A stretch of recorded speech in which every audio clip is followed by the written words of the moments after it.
All right. Hello, everyone. Welcome to Spot 2022.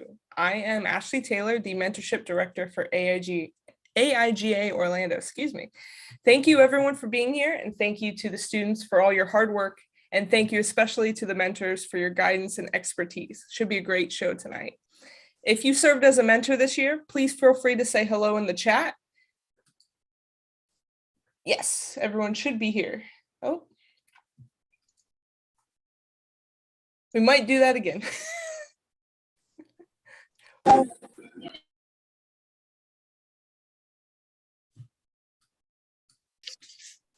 right, which is fine. Cool. All right. Hello, everyone. Welcome to Spot 2022. I am Ashley Taylor, the Mentorship Director for AIGA Orlando. Thank you all for being here, and thank you to the students for all your hard work, and thank you to the mentors for your guidance and expertise. If you served as a mentor this year, please say hello in our Zoom chat, and thank you, of course, for supporting. I also want to recognize the student support group of family, friends, loved ones that have also worked hard to help get these projects off the ground. So thank you. The AIGA board is a volunteer organization, and everyone who serves does so on their own time. So I'd like to take this opportunity to recognize all their hard work this year, and Spot will mark our final programming before summer. Welcome. AIGA is the largest professional design organization that exists in the world. We advance design through everything that we do. We advocate, provide resources, help educate, and give a voice and support to the creative community.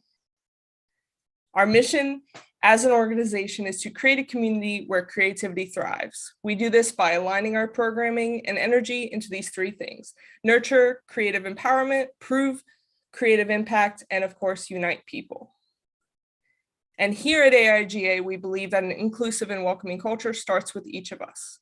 If you'd like to learn more about our DEI programming and how to get involved, check out our website, because we are a network of creatives, and together we can do amazing things. So with that, let's begin Spot. All right, Christine. I'm so excited to introduce Christine Arth, the founder and principal designer behind Lobster Phone, the San Francisco-based design studio specializing in branding, packaging, and creative direction. She is known for building brands that carefully balance timelessness with distinct visual expression. Arth has designed identities for global brands such as PayPal, Nieve, Western Digital, and Nivea, and SodaStream, in addition to startups such as Love Wellness, Cresco, Lolliware, Tavola, and the House of LR&C.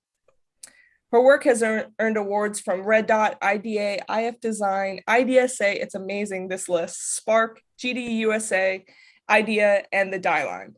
Arth has juried the One Show, SOTA, IDSA, and ADAA. She was a keynote speaker at First Round, Brand New, and for AIGA. She's been a featured designer and ongoing host for Adobe and on Behance. And of course, Lobster Phone was recommended as one of the best design studios for startups by TechCrunch. Today, after the talk, we will have a little bit of time for questions. So with that, thank you for being here today, Christine Arth. I'm going to pass it off to you. Thanks for having me. Thanks for that introduction. Sometimes I forget what I do. So awesome. And thank you, Ashley. It's super nice to be here. I am going to hop into my screen. All right. So let's see if I can share. Okay. Can you see me now? Yes. Great. I'm just going to move everybody up to the top. That way I can see what I'm doing and you can see me too. Okay. Well, let's move in here. Hold on now. Hello, Orlando. So first off, before I get in, let me thank you for having me. For those of you who know me, thank you. For those of you who don't know me, my name is Christine Arth, and I'm the founder of Lobster Phone. I'm really excited to be here. Of course, we're spending our Saturday together, so this is also a really exciting time. So thank you. Why Lobster Phone? I often get asked why I named my company Lobster Phone. And well, mainly because branding is surreal. Someone calls you with an idea, a thought, a vision, and I come back to them with a brand. I mean, it's not that simple, but it is kind of bizarre. And to go from nothing, a blank page or just an idea, to something intangible is kind of interesting. So for me, I founded Lobster Phone 4 years ago. And, this is just a sample from some of the brands I designed since then. I take pride in being a prolific designer. To some, the process of starting from something out of nothing is scary. But for me, having the space to invent or to reinvent a brand is exciting. It forces a level of intimacy and transparency between me and the client, something that makes each relationship truly unique. And this is essentially why I design. It's like my lifeblood. All that being said, though, I did put down some thoughts today that I wanted to share with you specifically on design, which brings me to the 12 lessons in design. So for those of you who are coming off a mentorship, now might be a good time to ask yourselves, what will I be doing next? Where will I be going? Will I go out on my own? Will I take a position? Will I work remote? What kind of work will I do? What will motivate me to keep going? Well, hopefully somewhere in these 12 lessons, I'll give you some insight that'll help you along on your path as much as it's helped me over the last 4 years. So let's hop into the lesson number 1. Become an expert in something that you love. Like Bob Ross, I couldn't have started my own business without building a reputation for myself as a designer first. So let's take a deep dive into my past work so you can really understand how I got to where I am today. One of my first global branding projects was to redesign PayPal. While I was working at Fuse Project, which is an industrial design studio here in San Francisco, I rebranded PayPal into what you know them as today. You can see me up there in the middle photograph way back when, doing something crafty and designerly while they were taking a photo of us. We started off with a brand audit, and this is what the brand had looked like before we began.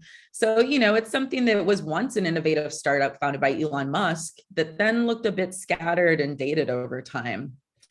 So we created a logo and identity that maintained that brand equity and really reinvigorated them back to their innovative roots. So as you can see, it had some ups and downs. Some of the designers and strategists were not too thrilled. But at the same time, that's just the process. You go through it and you really start to understand what you're designing, who you're designing for. It was a simple shift, and selling it was probably the most difficult part. But through testing and results, we were able to maintain a brand recognition while bringing a deeper meaning to just a couple of P's. So now that when they look at them, you see something that's transparent and together and overlapping versus a park your car here sign. This was extended into a lively identity system that brought a lot of optimism for their brand and friendliness to their global collateral. We worked with Monotony, a type foundry, to develop their PayPal brand Typeface, which was based on a new word mark. And our design overall reached over 143 million accounts within the first year globally, which was huge. It's kind of like a virus. And ultimately, we gave PayPal a second life and a new way to look at themselves, both internally, externally, globally, and transactionally. So this moves me on to something a little bit more historical. Revela, which is a Swiss soda that I also designed, but they're only second to Coca-Cola in Switzerland. This was a brand that I knew nothing about. I had never heard of, probably like most of you, unless you've been to Switzerland and had this soda. But at the time, they were a historical family-owned brand. And, they were looking at reestablishing their ranking in the beverage industry. And what our task is to bring them into the future. It was a challenge to make them something that was from a traditional and historical brand, be something that was more a part of a youthful modern Swiss culture.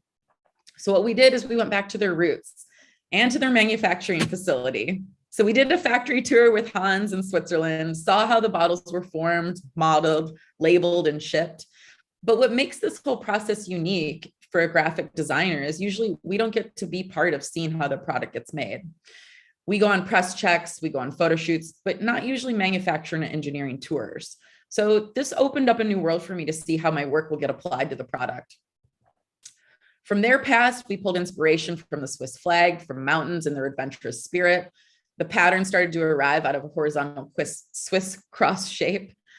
And typically for an established brand, there's a period of existing customers that get used to the new aesthetic. But for Revela, their customers were immediately drawn to the new design because it still felt like the brand that they loved and knew. And overall, while it was a global soft drink market that was in decline, they actually grew 2% immediately after the rebrand.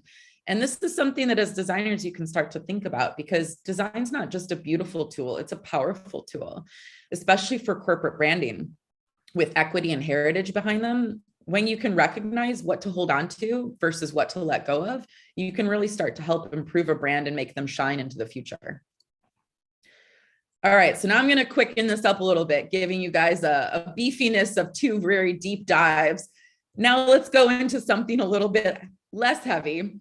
My next brand that I did was Nevea. I worked tirelessly on this brand for 4 years, and it's a global rebrand from the German company. But, you know, it was a lot of work. 4 years is a long time, and I'm just going to do one slide to encapsulate that pain. But refreshing their logo and developing their standards manual for over 400 plus products, we helped to develop a hierarchy and system that their products still follow today. I also rebranded iRobot so that it didn't look so old-timey and boring. I created packaging solutions for Western Digital and did their creative direction for their photography. You can see me there in the bottom right. And I did everything from creative direction, photography, packaging, art directing photo shoots for brands like Jawbone and Jambox.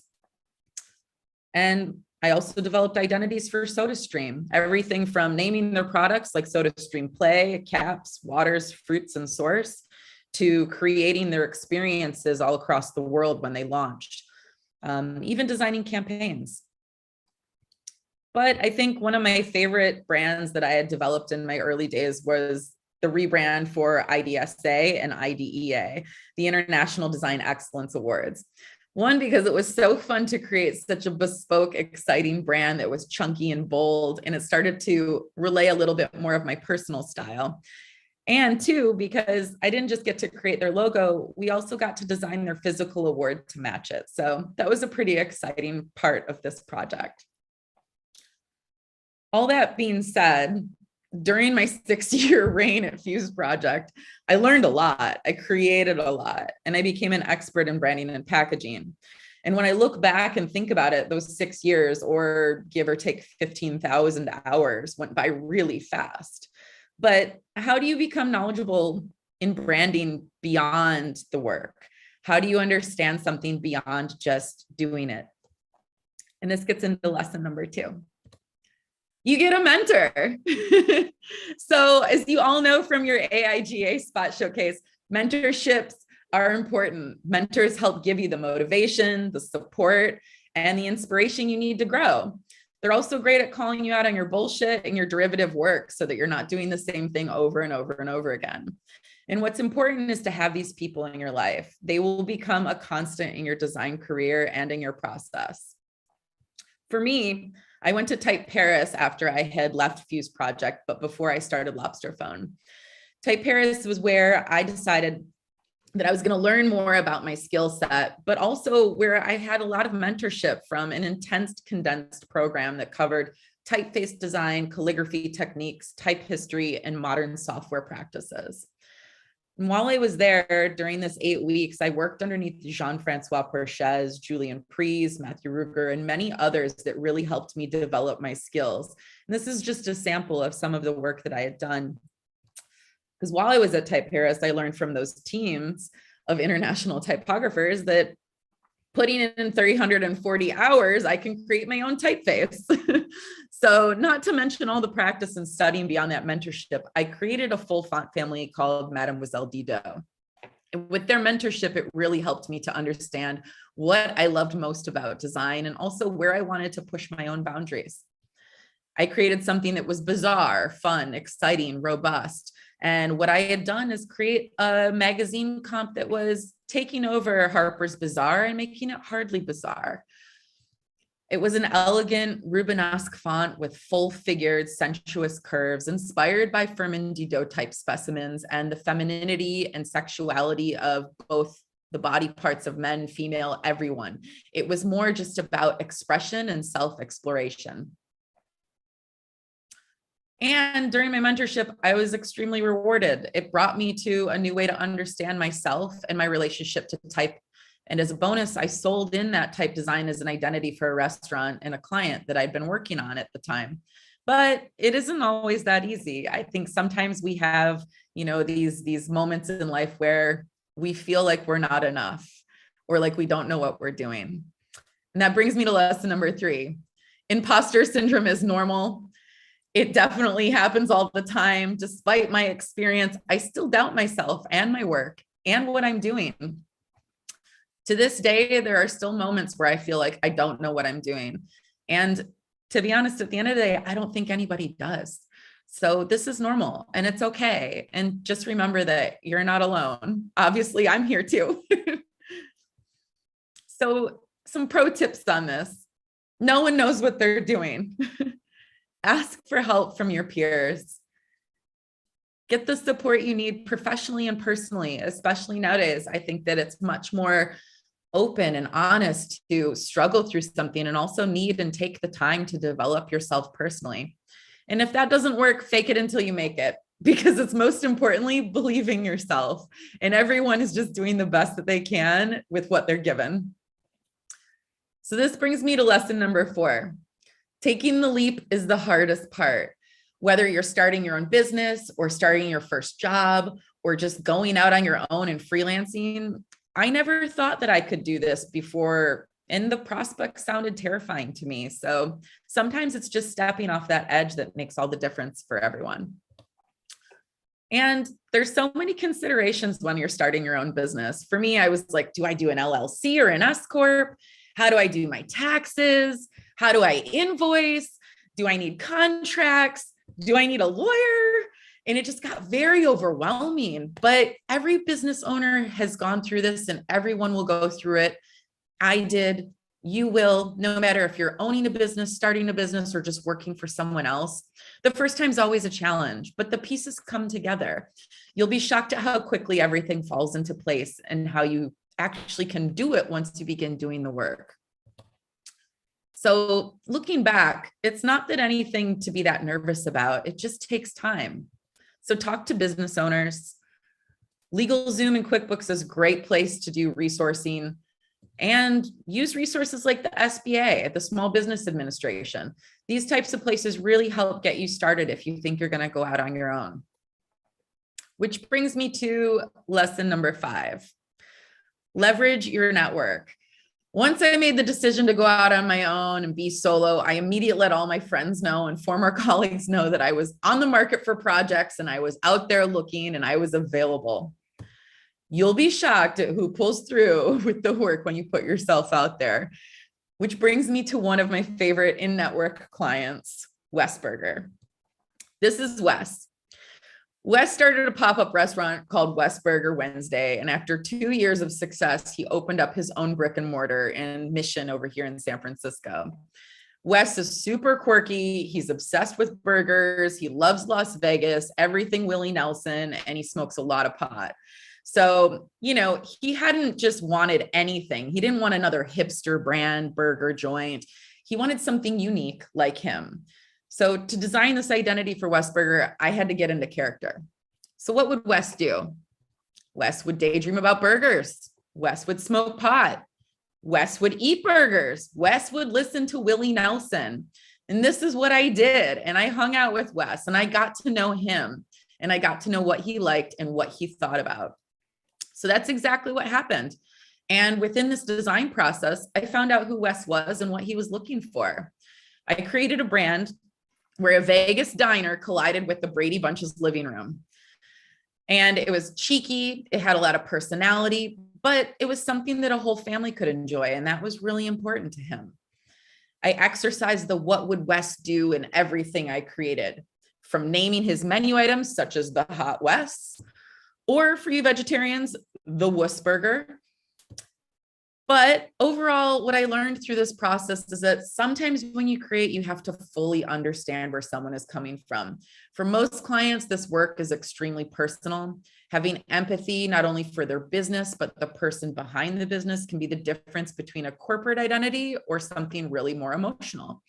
And I also learned that Eric Marinovich loves burgers. So who knows? You always get to meet some type friends and fellow burger aficionados along the way. But remember that your clients that you're leveraging, they become part of your network and they'll refer you to future projects if they like working with you. So this is all important in building your network. After working with Wes, he recommended me to Casement's Bar, who needed a brand identity, and also they needed bespoke labels for their new cocktail line. So I was lucky enough to work with them on these, and this happened to be one of my favorite projects throughout the pandemic. Not only because I got to flex some new typography skills, but also because I got a lot of free booze, and that was very important at the time. It was very helpful during a year of solitude. So, pro tips: leverage your network. Tell your friends and colleagues that you're going out on your own. Get in touch with your local AIGA chapter. They help you. And self-promote. Anywhere you can, do it. It seems like you shouldn't, it seems too much, but this is how the world works. You have to tell people that you exist or else they just don't know. So this brings me to lesson number 6. Be yourself. Remember, this is your brand. So be intentional about who you are, how you talk about yourself, and how you talk about your work. Embrace your individuality. When you do that, you bring who you are, never who they want. And that's when things get fun. For me, I've always had a flair for the dramatic, the odd, the bizarre. And over the years, I've tried to conform to what a woman should act like, or what I thought a designer should be, or what I thought I should or shouldn't do. But to be honest, just being yourself is enough. And as Fred Rogers or Mr. Rogers said, the coolest thing about you is that there's only one of you. So remember that and really own it. And that's okay. Be you. For me, Lobster Foam creates iconic brands with big personality. I have a big personality. So that's me. That's my brand. That's what I like to evoke and give. And when I talk to prospective clients, I make it clear why they'd want to work with me, what makes me different from my competitors, and what I have to offer. I tell them that branding is surreal, but it's a process that shouldn't be. And we collaborate and we become part of our team together. And it's something that they know most about their dream. So I'm there to bring their dream to life, both visually and verbally. So some pro tips on this one: make it clear why they should work with you. Present what you have to offer and be okay with being different. It's your superpower. It's what makes you unique. And don't forget that it's your name on your work. So only do work that you're proud of. All right, so this brings me to lesson number 8. Learn how to say yes. This is an important word, especially when you're getting started. But again, even when you've been doing this for a while, I go through years where I say, this is going to be a yes year. And actually right now I'm having another yes year. So when you're getting started, you're not going to immediately get the projects of your dreams. You're likely going to go work and do things for lower budgets, strange gigs, possibly work with family businesses. But sometimes saying yes to some of these can be really beneficial because sometimes they end up being really cool. Remember, you're in the process of learning about yourself and becoming an expert in what you like. So this is all part of the process. So for me, when I had my first yes year, I worked with AIGA Design Conference and I created their identity. It's centered around the word yes for me. And that was my idea around this, mainly because I was having a yes year. I went to Typeface and said yes. I did this brand and said yes. They were like, maybe we should do a typeface. And I was like, yes, let's do it. Why not? So I was kind of game for anything. And I described to them as what happens when we say yes. We kind of become in the unknown. So I built a typeface that's centered around this idea of a protest poster from the 1960s, season of love and feeling of yes. And the Y24 display type is what we ended up using across the entire collateral for the conference. It was expressive, it was bold, it was chunky, it was loud. It was a yes moment. But I said yes to other things that year too. In another example, I worked with the San Francisco Civic Music Association, which is another nonprofit organization here in San Francisco. I was able to flex some different design skills here, such as motion, and also just having more creative control over their brand. And as an end result of them having a very low budget to work with, I was able to have more creative control. This also happened with another project I worked with called the Immigrant Yarn Project, which is another nonprofit. They create large-scale art yarn made by immigrants to tell the story of their passage to the United States. With this project, it was really important that they got their voice heard and that their positioning and their mission came out into the world. And for me, it was really important because working with a client who's on a mission can help ensure that you're going to have work that gets out in the world that you can then speak about later because it's there and it exists. Similarly, and lastly, I created an identity for the Children's Music Festival in Mardin called the Flying Carpet. This happened about 4 years ago. And since then, this festival has been running every summer. This is a festival in Turkey that hinges on helping refugee children find purpose and learning through circus play, music exploration, and just understanding betterment of society. With all of these nonprofit brands, I could have done something pretty bland and boring, kind of like what they were before I worked with them. But it kind of goes to show you that there's no such thing as a boring client. It's just boring work. And it's up to you to decide whether you want to instill something that is your taste and your ideas to them. And for me, this is what I was excited about, bringing something exciting, bold, big personality to something that could have just been yet another festival. So some pro tips on this: begin with smaller clients and pro bono or nonprofit clients, because a small budget can equal a large amount of creative control. And a lot of times these clients give you the ability to practice new skills and new techniques that you're just learning. Plus, there's no such thing as a boring project, just boring ideas. So this brings me into learning how to say no, because hand in hand with saying yes, learning how to say no is equally every part important. Every project you have is part of your reputation as a designer. So you want to make sure that your clients share your vision. Through experience, you're going to learn if a client seems like they want something different than you, or if their work style is contradictory to yours. You know, we're in a culture that tells us to burn yourself out for success, but that isn't sustainable. So you really have to work and find your own personal balance and learn to say no when something doesn't fit or when something doesn't feel right. You know, to be able to do this, your time is your money. And every minute counts and every ounce of energy counts. So you really want to make sure that you're choosing that.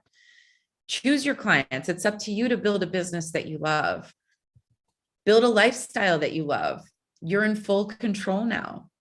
And find your own balance. This is something that, you know, you'd be in a privileged position when you're able to say no. But over time and over the years, I learned that I know who I work best with and what projects will inspire me the most. So as I have learned, I'm hoping that you'll become aware of yourself and what works best for you. And ultimately, to take care of yourself and make sure that you feel really good about what you're doing and put yourself first, because only you can do that. All right, lesson number 10. The client is the work. They are the ones. Okay, so especially for startups, the client is the work. An entrepreneur's personality is intertwined inexplicitly with their brand.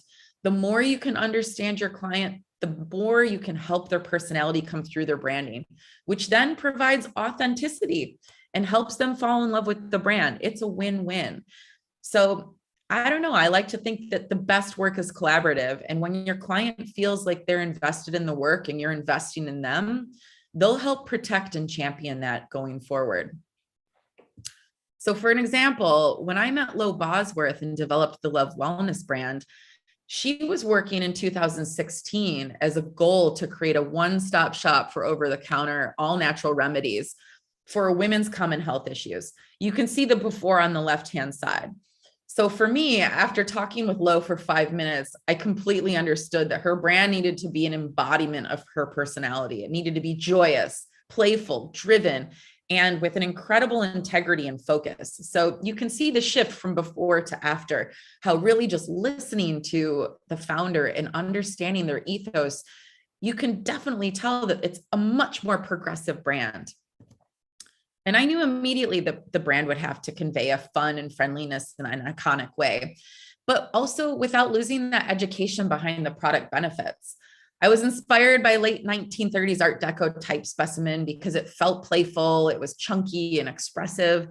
And I used this as the basis for creating a custom letter form that were both clear and iconic. And as illustrations are the foundation for this larger brand, I made the V in love to be a logo that also fit into a face that had lips so it could kiss and talk. And as each product has its own quirky name and corresponding illustration and color combination, it also provides a not so off the shelf look. So these illustrations play off the style of the logo's lips, an almost Japanese pop aesthetic. And they clearly demonstrate the benefits of the product in a dynamic way.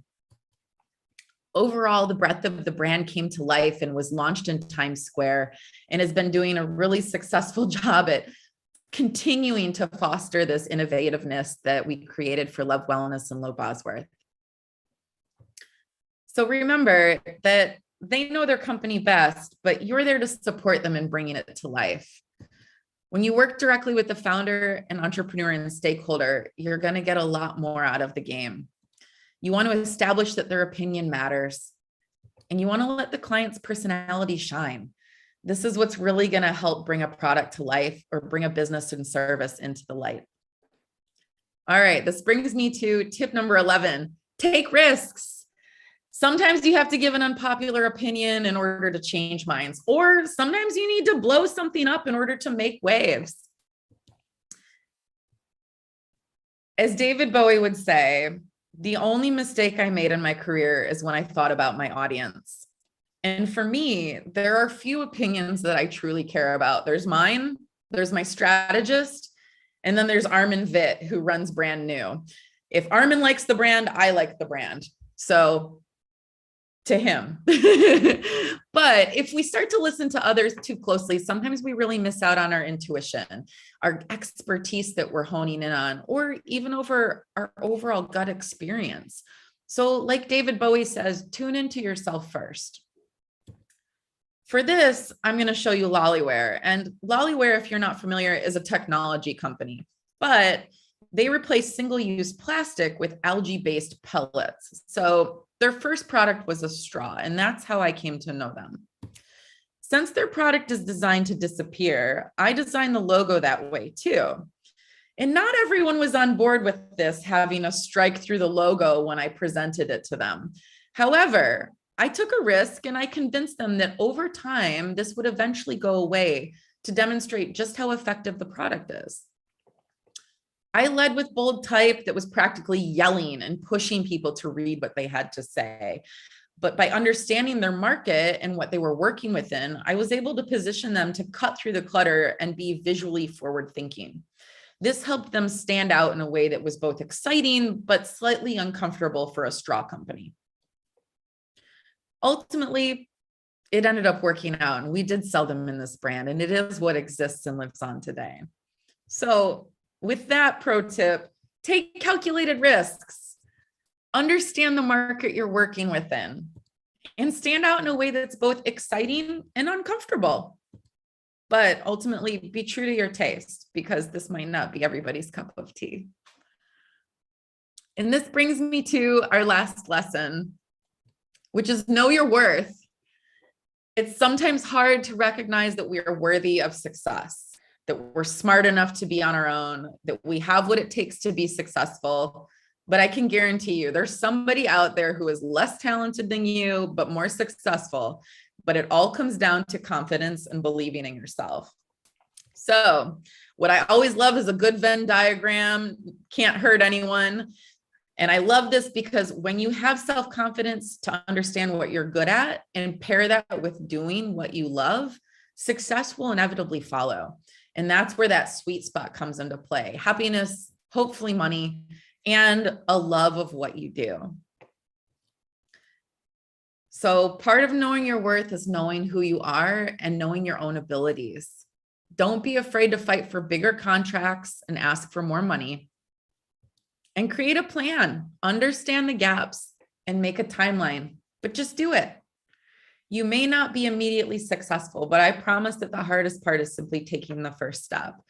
I believe that everyone has a unique path and that ultimately getting them to where they are supposed to be is the right thing to do. So I feel that for all of you. And I know that you've done a lot of hard work and ultimately you're taking your next steps into your career or your first steps.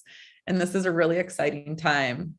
So I'm excited to see where your path takes you. And I just want to say thank you so much for having me. And thank you for having me speak today. Awesome, Christine. Thank you so much. Oh my goodness.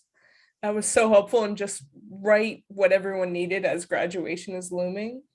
Like next week.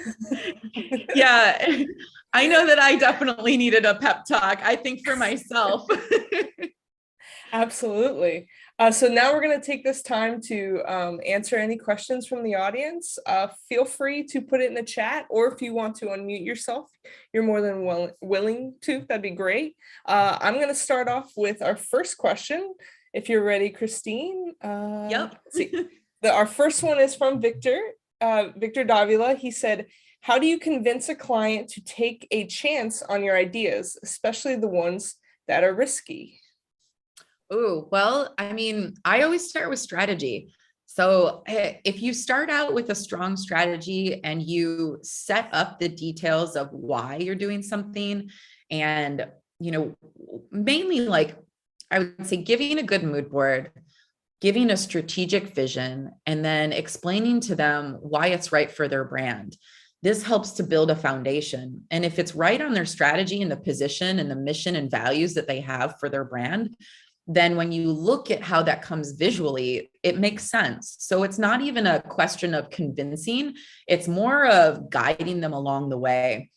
And I think that's something that I try to explain to them in the very beginning. Before we even start a branding endeavor, I always do a light strategy and I talk to them about, why we're going to look at their brand. I'll do a brand audit. I'll do a competitive audit. And then I'll show them the differences of where they look, what they look like, where they are in the industry. And then that inevitably doesn't have to do any convincing to get them along the page. Oh, that's wonderful. I might tag in on that real quick too. How do you get a client to open up if maybe they're a little bit more reserved and don't know how to share? Totally. Sometimes they'll start out with some games. If we're in person, there's some games that I'll play as far as, sometimes I'll have a big room, a group together. I'll say, okay, now everyone take a piece of paper behind their back. And I want you to rip it up into the shape of a giraffe, and we'll pick a random animal or a subject. And it gets people thinking creatively outside of the box, and it gets them thinking about their own creativity. And it also helps them to express and bring a little bit of humor and lightness. So I'll usually start with an easy game, or, if we're on Zoom, which happens a lot more these days, I'll usually send a questionnaire out early, but what I do is follow that by starting to talk about, okay, if your brand was a celebrity or an animal, what animal or celebrity would your brand currently be? I've had a client say we're a mole and we hide and we're in the ground and we're only coming up just to see if there's enough light, but we usually duck down because we're afraid. And it's so interesting because it gets everybody in the room on the same page. And they're like, yeah, we are a mole. Or like, no, we're not a mole. We're an eagle. We fight, we claw, we fly. And it's just all of these different interpretations of how people start to open up and feel more like themselves. So it gets people talking and it brings their barriers down and their guard down. So they feel a little bit more at ease. I also bring a lot of humor to what I say. So I'm not super self-deprecating, but I also like to be a little bit on the more humorous side. That way it lightens the mood and makes everyone feel like they're the smarter people in the room, which is important. I'm now currently thinking of what I would be if Totally. I think about it all the time. I'm like, oh, I don't know. It's got to be a made up animal, like a liger. Yes. Oh, that's awesome. That's awesome. I'm going to go with Kelsey's question, and then looks like we have a hand raised. So I'll go with Kelsey first, which was, sorry, already lost it. It keeps shuffling. I was just asking, are there any tips for maximizing your creative process? Thank you, Kelsey. Ooh. You switch it up. Yeah, maximizing your creative process. Well, it's kind of like a Steve Jobs approach in some way, where if you can get certain things out of your way, that's going to help you to focus on what's important. Like, you know, wearing the same outfit. It's been great being at home through the pandemic, because I'm like, I don't have to think about wearing anything. I just go to work. But, you know, if you take that into consideration and apply it to your design process, there's certain things that you will inevitably have to do every time you design. So automate that for yourself. It's like, you know, I'm always going to be looking at presenting something in a specific way, the way that I do it. So I've automated my process and how I present. Therefore, when I'm building a brand, I already know the pieces that I want to show. It's just creating them. So then all that I'm waiting for is to take that time and create what I need to do versus building the setup for creating it. So automation is helpful. Awesome. Thank you. Yeah. Thank you. Andrew, and we have the wonderful Andrew Hockrattle. Oh, Hockrattle! Our Zoom meeting. Longtime fan, first time caller. Long time no see. Hello. Okay, question for you. One, that was amazing. Two, it seems like you inject yourself a lot into the work that you do for clients. Do you still make time for personal projects, or is it like I just figure out little bits and pieces here and there in the projects that I'm doing for clients? You know, a bit of both. Like this is the first year that I've started to do more personal projects. And I would say more as in like any. So this is exciting for me. I know like personal project has been a topic of conversation lately, and I like this. And I've been getting off my computer and doing more fine art. So I've been drawing a lot more and doing a typography exploration as well. So yes, it's the first year in a while since I've done some personal projects. And, you know, mainly because I've taken the time, and also reflecting through the pandemic has allowed me to really understand that it's not all about the work. You got to feed your soul, and you really got to take that time and walk out in nature, or listen to music, or see live shows, or, you know, like draw and lay on your floor and draw for hours for no reason, just to feel like you're human again. And I don't know, just taking a break really helped. Got my inspiration, you know, a little bit more flowy. Awesome. Thank you. We have let's see, Ari in the chat is saying, where do you find inspiration? Oh yeah, good call. Where do I find inspiration? I look for it in everything that I do. I mean, a lot of it comes from music for me. I listen to a lot of music. Like I wake up and that's the first thing I do is turn on music. It's in my bathroom, it's in my kitchen, it's in my living room. I have a record player. I make playlists. So even though it's not considered a personal project, I definitely will make my own playlist covers and then put them up on Spotify, whether that's popular or not. I don't care. I love it. But inspiration for me, I would say that when I'm designing a specific project, I'll curate a playlist that I think will inspire me to get that work done. Like when I was working on Cresco, I did a whole Tina Turner project because it was just like Simply the Best was a really inspiring song to me at that moment. So I'm like, I'm going to do a whole playlist about Tina Turner. And this, no matter how long I'm on this project, no matter how grinding it gets doing the production, it's simply the best. And Tina Turner is going to get me through it. So music for me, it can really elevate or strike or change my mood. And, you know, sometimes I have to be more serious and really write a lot of copies. So I'll create like a Max Richter playlist that's all piano corchettas and, you know, thinking about, you know, something that's more illustrative, and I'll get, you know, very symphonic. So music, that's where I get mine. Oh my God. I'm so envious of your curatorial skill of music. I need to improve my game for sure. Yeah, well, definitely hop on my Spotify. I have a lot of playlists on there so they can inspire you for projects. Sounds good. We have Jake with, go ahead, Jake. Hey, Christine. Hey. My question for you is, as you're going through your presentation, I'm looking at all of your work and hearing you talk about how what your process is like. I think about some of the projects I've worked on, and I think to myself, when you're in the ideation and discovery phase of working for a client, how often, if ever, do you find yourself taking a left turn and going another direction after already starting on what you feel initially would be a good design solution for someone? Oh yeah, it happens a lot, actually. Yeah. And I mean, not a lot. I should say 50% of the time, all the time. I talk to the clients about this too. And I'm like, look, I'm a designer. I love to design. And at any point in the project, if we feel like this isn't hitting on the strategy, then let's just restart. We'll recalibrate. We'll start over, because at the end of the day, I get to design more. So what's wrong with that? I mean, I think it's reframing what we're doing and thinking about it as oh, cool. You don't like this? I probably didn't like it either. Let's scrap it and redo it. And this gives me an opportunity to make something better, to make something that I might be more excited about, and also to think about it in a different light. And essentially it does lengthen a project sometimes, which, that doesn't always work out for our best interest, but eventually, and I would say more times than not, it comes with better results because you're on the same page. And ultimately you want your clients to be on the same page with you. Right. And so a follow-up question to that is, you're the designer, right? And so when you're taking on a client, there's a bit of them needing to trust you as the experienced designer that you are.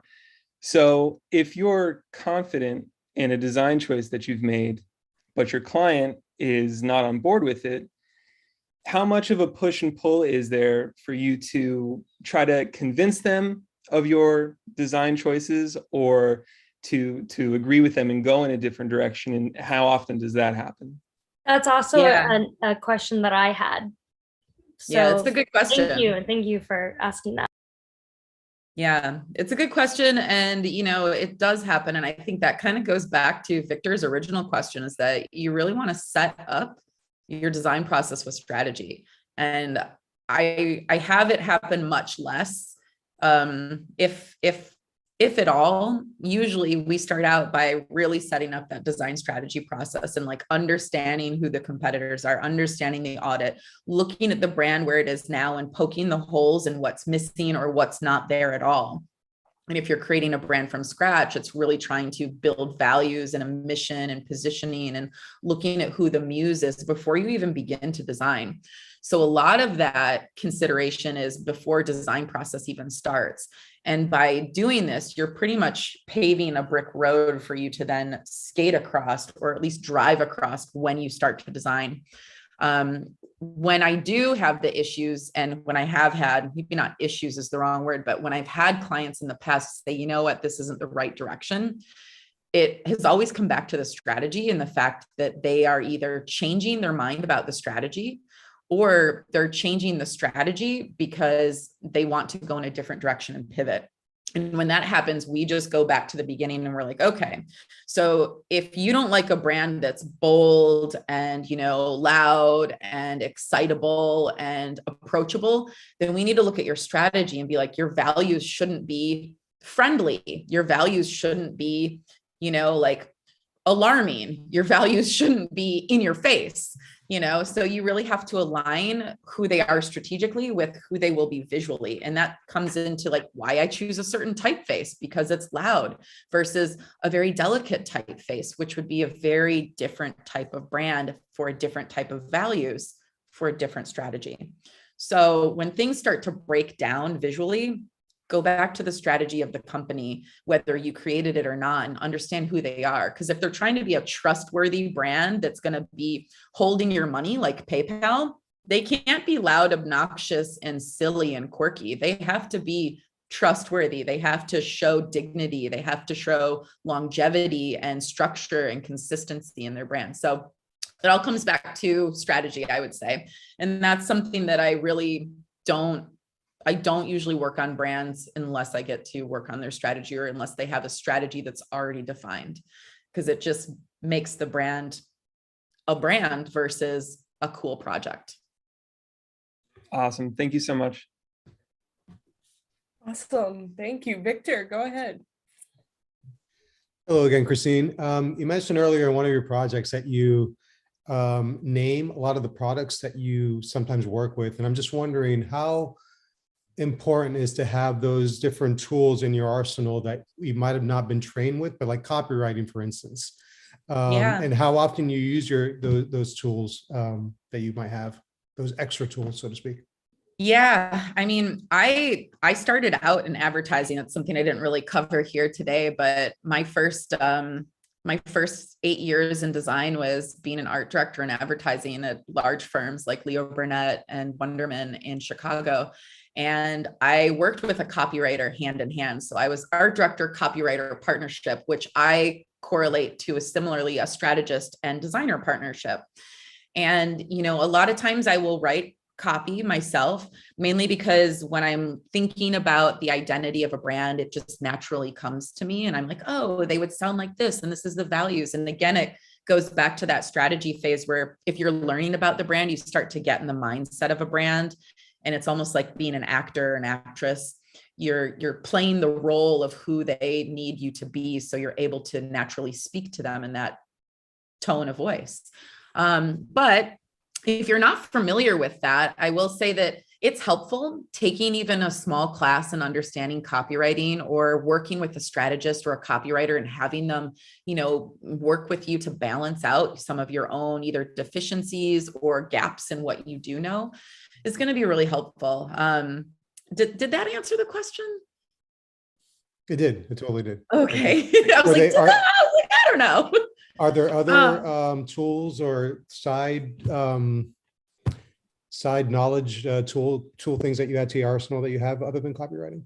Well, yeah. Like, also piggybacking on this, like, how do you kind of maybe put yourself out there? Like, for example, being a web designer and maybe, you know, versus like a full stack designer, kind of like, how do you put yourself out there being, you know, like, hey, can you do this graphic designer? Can you do this sort of design that this client is wanting? I don't know, like, how do you put yourself out there kind of like trying to get different people that do different things that maybe a client is wanting for their design that you maybe can't personally do?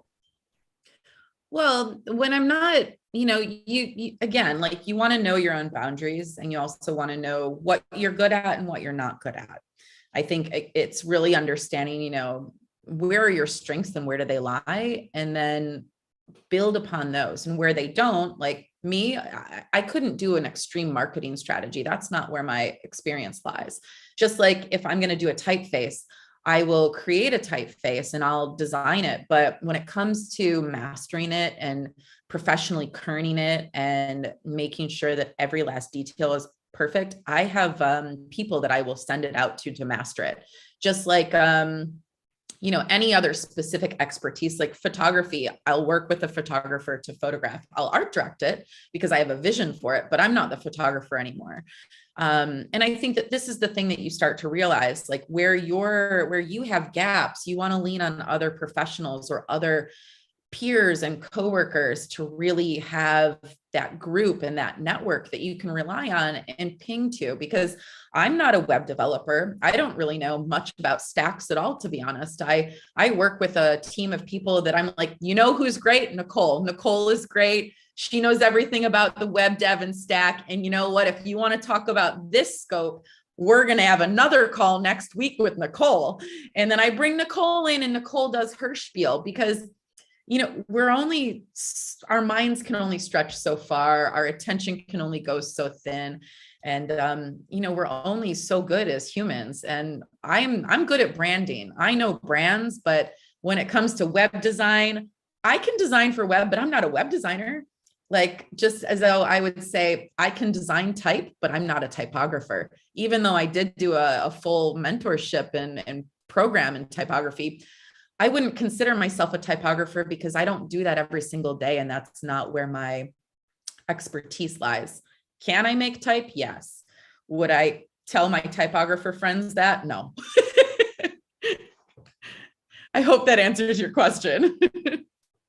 Yes. Yeah. Thank you. Mm-hmm. Awesome. I think we have time for 2 more questions. Is that all right, Christine? 2 Yeah. more? Awesome.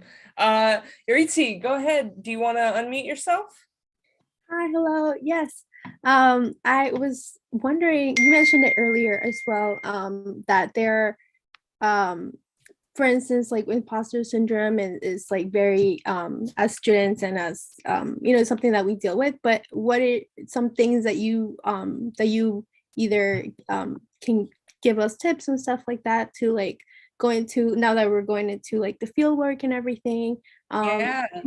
So any tips? Yeah, it always feels weird, especially going into, I would say, for interviews. Like, just remember that when you go into an interview, you're also interviewing them.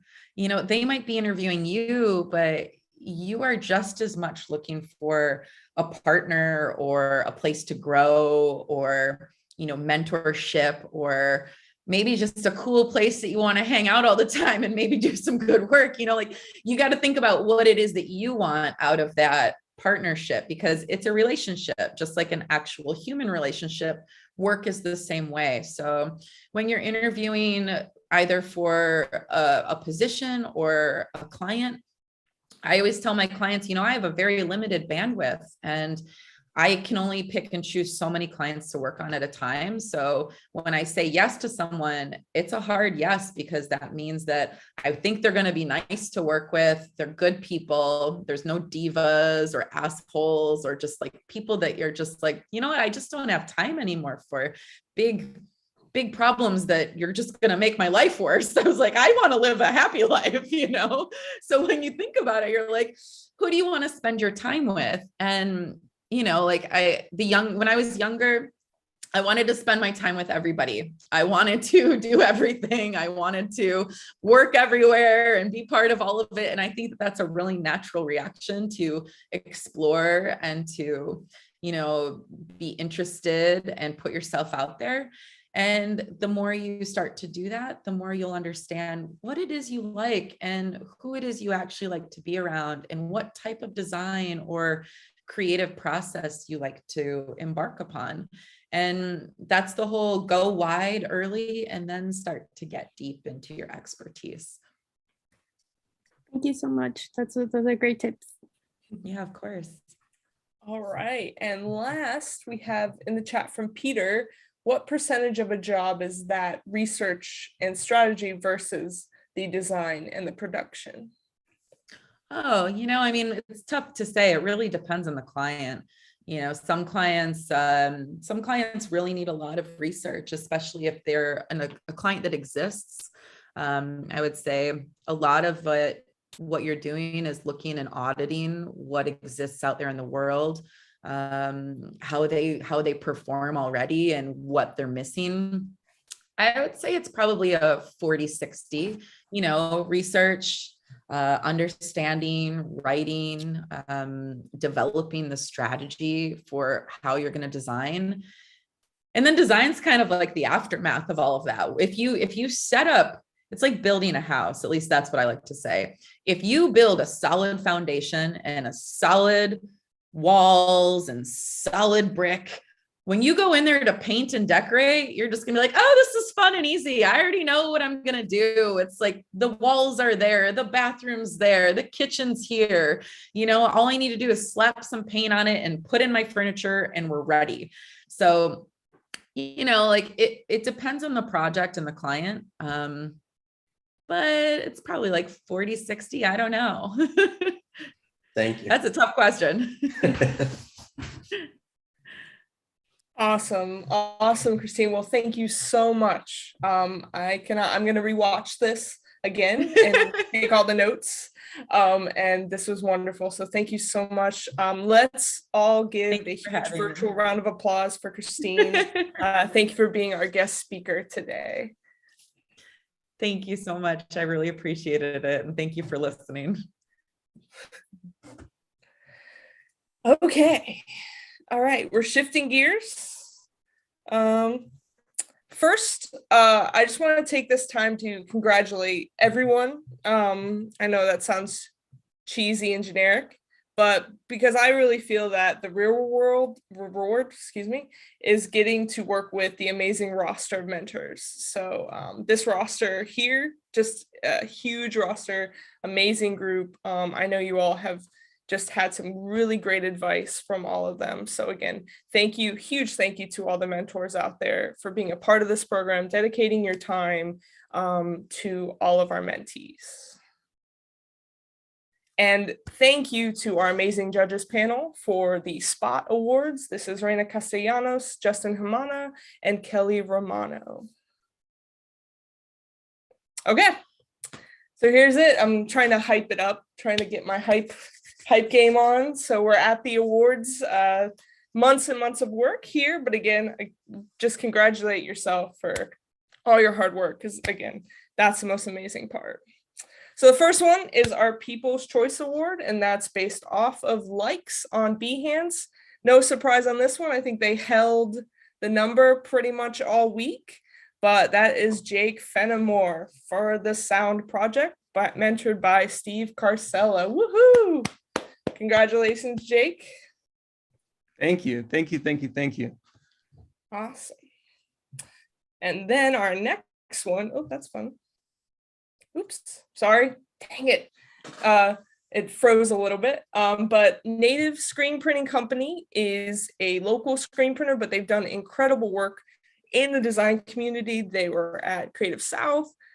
Tim is amazing, and he's so amazing, he decided to give out 2 awards. So Tim and Harry over at Native have given out 2 awards. One for Natalia Zapata's Tangled Together, mentor LaTanya Beauregard. Woohoo, well done. So the Native Award is a 75 posters printed, up to 3 colors and 18 by 24. So you get to take advantage of the printing that they do, the amazing printing, and you can get something printed. Our other winner is Katie Drescher for Summerhill mentor Andrea Jones. Congratulations. They were so impressed by all the work, they couldn't decide on one person. So congratulations. All right. So a new award this year is the Counter Award from Michael Forrest, called the Counter the Monotony Award. And this includes a selection of 4 design books curated by the so amazing Mike Forrest, as well as a 1-hour consultation session with Mike Forrest himself. This award is presented by his brand, Counterbrand and Type. That award goes to Maddie McFarlane for Delivery the Game, mentored by Ricardo De Azua. Congratulations. That's a huge award. I want that award. But I'm glad you get it, Maddie. Okay, so the Lore Fresh Eye Award. This is an amazing award. It's a check for $200, as well as Lore Swag. This was chosen by Jeff Matz himself and the gang at Lore. So that award goes to Ariel Kulikovsky for Pretty Handsome, a gender fluid apparel, and mentor Peter Sutolo. Congratulations. I can't see the chat, so I hope it's 81. We're good. Cool. It's like, I hope everyone's celebrating. I can't see the chat. All right. So 2 more awards left. We're getting to the big ones. This is our Judges Best Presentation Award. And this is a $100 check, as well as AIGA swag. This is from our judges panel. And that goes to Matias Maldonado for his Unify app design, mentor Avery Smith. Congratulations, Matias. All right. And our big one, I went through that really fast. Not great at the awards part, but I'll improve hopefully. Our spot best of show. You're doing awesome, Ash. Thank you. Thank you. It's weird to say this in an empty room. I don't know how Andrew Hockrattle does this for 12 hours. But so the spot best of show award, not only do you get a $200 AIGA swag, as well as a 1-year membership to AIGA, but you get this amazing brick. So the brick is a staple to the mentorship program. Every year we get a very talented designer. This year we have Kath Reyes with AIGA Orlando, and look at this brick. It's incredible. I'm trying to figure out how to clone it as we speak because I want it. But this is awesome. So you get this along with the other stuff I listed, and that goes to, drum roll, Juliet Ramirez with Like New Hospitality mentor Dylan York. Congratulations. Congratulations. Really amazing work.